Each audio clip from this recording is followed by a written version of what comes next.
భ్రమల ప్రపంచంలో బ్రతుకుతుంటాడు హుహు. ఆయన. హ్మ్. ఆ భ్రమలే సమస్య అయింది ఆయనకి. హ్మ్. భ్రమలు లేకపోయి ఉంటే పర్ఫెక్ట్‌గా ఆలోచించుంటే ఇగో ఈ తర్వాత జగన్‌తో క్యాజువల్‌గా కూర్చున్నప్పుడు ఏందండి ఆళ్ళేంటండి జైలుకెళ్లారు. నాకు గూడా ఓ ముక్క చెప్తే పోతుంది గదా! అంటే ఓ లెక్కుంటది. అలాంటి రూట్‌లో గాదు గదా! ఎళ్ళింది. అప్పటినుంచి తిట్టడం బిగిన్ చేశాడు.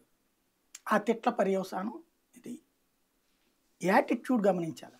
మీరు చంద్రబాబుని ఎక్కువ తిడితే తర్వాత చంద్రబాబు దగ్గరికి తీస్తాడు. హుహు.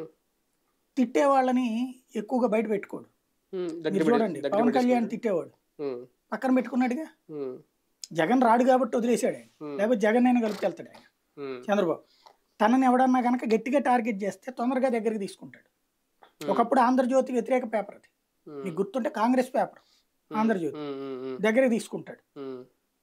రాధాకృష్ణ గారు ఇప్పుడు కూడా మీరు చూడండి అధికారంలో ఉన్న టైంలో మొదటి 4 రోజులు వ్యతిరేక వార్తలేసేవాడు. హ్మ్. ఐదో రోజుకి ఈయన నుంచి ఫోన్ ఎళ్తది. హుహు. ఈయన నుంచి ఎళ్తదా?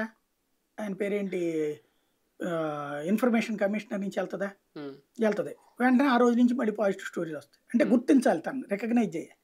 అది. అవును. సరే ఓడిపోయిన తర్వాత నుంచి పూర్తిగా సపోర్ట్ చేస్తున్నాననుకోండి. అధికారంలో ఉన్నప్పుడు ఆ పని చేసేవాడు. అమరావతి గురించి ఇయున్నాయి చూడండి. దాని పేరేంటి? ఎస్ అండ్ భూములది. హ్మ్. హ్మ్. హ్మ్. 45 రోజులు సీరియల్ రాసింది 'ఆంధ్రజ్యోతి.' హ్మ్. 45 రోజులు టీవీలో బ్రేకింగ్‌లేశారు. హ్మ్. దుర్మార్గం ఇదని. అవును. అదంతా అయిపోయాక